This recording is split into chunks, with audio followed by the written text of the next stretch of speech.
Isang magandang umaga po for today's video. Ito na naman po tayo ngayon sa loob ng Grand Royal. Hindi ko na po na-videohan yung pagpunta ko dito. At ito nga po, nandito na po ako sa loob ng Grand. At akin naman po munang ipinarking yung aking motor na dala na e-bike.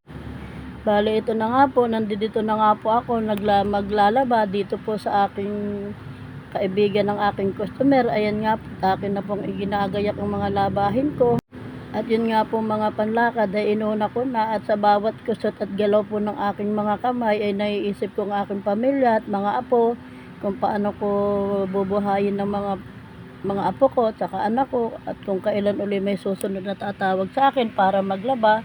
Medyo napapahaba po, tarapat nagkape na nga po ako. Ito nga po yung aking apo kasama ko.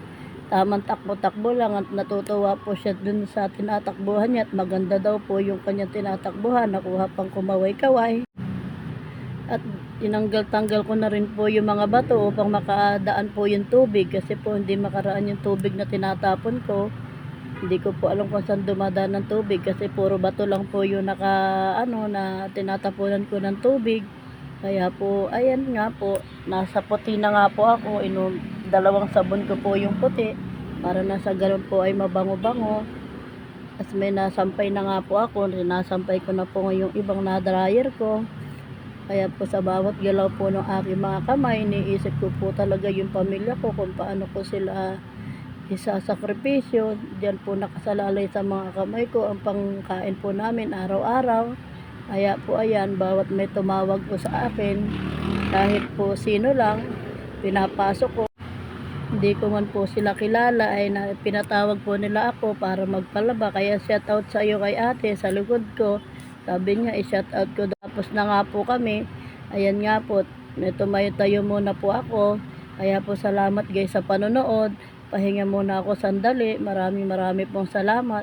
Sana po sa susunod na araw ay magpalaba uli ako. Kaya po yung naghahanap sa akin, andito po ako sa loob ng Grand Royal. Maraming salamat po. Nagkape na po ba ang lahat? Sana po ay yung mga nakaka-relate dyan, ayan mo, tamang pahinga-hinga lang muna. Yung mga nakaka-relate dyan sa paghahanap buhay ko, sana naman po alam niyo naman po na ganyan po talaga ang buhay ng isang labandera. Ayan nga po yung apo ko, tamang takbo-takbo lang. Kaya maraming salamat po sa mga followers ko.